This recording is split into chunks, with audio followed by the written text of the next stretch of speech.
January 3, 2026, marked a turning point in global politics.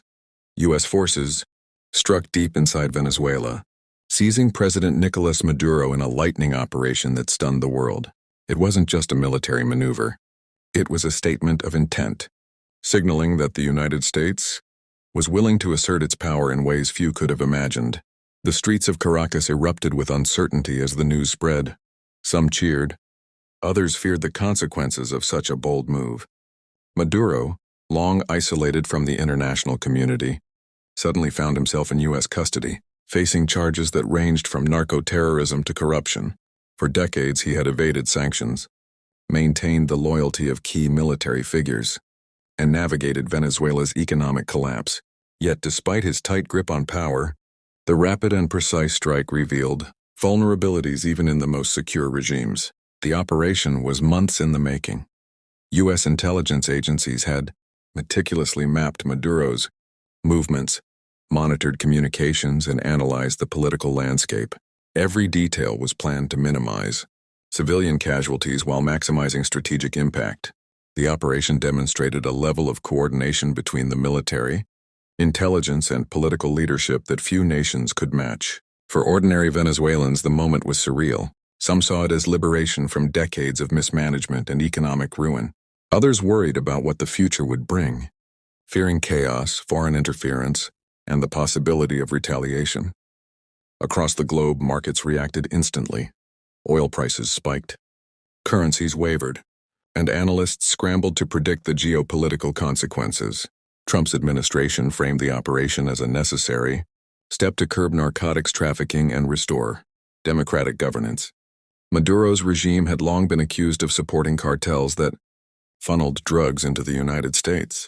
By removing him, the U.S. sought not only to weaken these networks, but also to assert its influence over one of the largest, untapped oil reserves on the planet. Venezuela's oil, once a cornerstone of its national wealth, had been left in disrepair, with production at a fraction of its potential. The U.S. quickly moved to stabilize the situation economically. The first Venezuelan oil sale under U.S. oversight was executed almost immediately, valued at $500 million. This revenue was not simply a windfall. It was a calculated move to demonstrate that American involvement could bring stability and growth, potentially attracting global investors and signaling to allies and adversaries alike that the U.S. had regained strategic leverage. While the world debated the legality and morality of the strike, Trump's focus was clear. This was not just about removing a dictator. It was about securing Venezuela's resources, reshaping regional politics, and sending a message to global rivals. China and Russia, longtime allies of Maduro, were forced to reconsider their positions.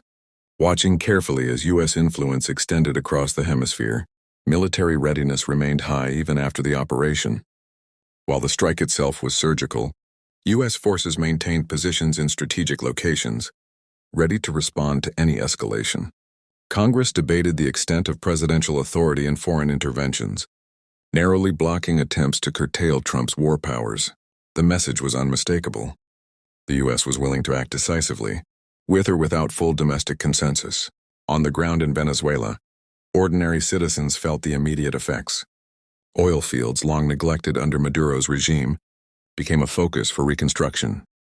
U.S. companies, like Chevron, were given licenses to begin operations, signaling a potential revival of the energy sector that could reshape global markets.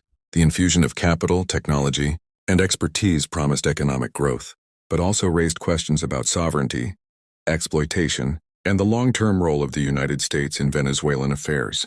Globally, reactions varied. European nations called for transparency and stability, wary of setting precedents for foreign intervention. Latin American neighbors watched with a mix of apprehension and cautious optimism, balancing economic interests with regional solidarity. Analysts debated the strategic implications, whether this move would deter adversaries, destabilize the region, or solidify U.S. dominance over Western Hemisphere resources for decades to come.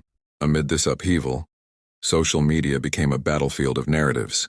Pro-Maduro accounts warned of imperial overreach, opposition voices celebrated the dawn of a new era, and international commentators dissected every statement from Washington.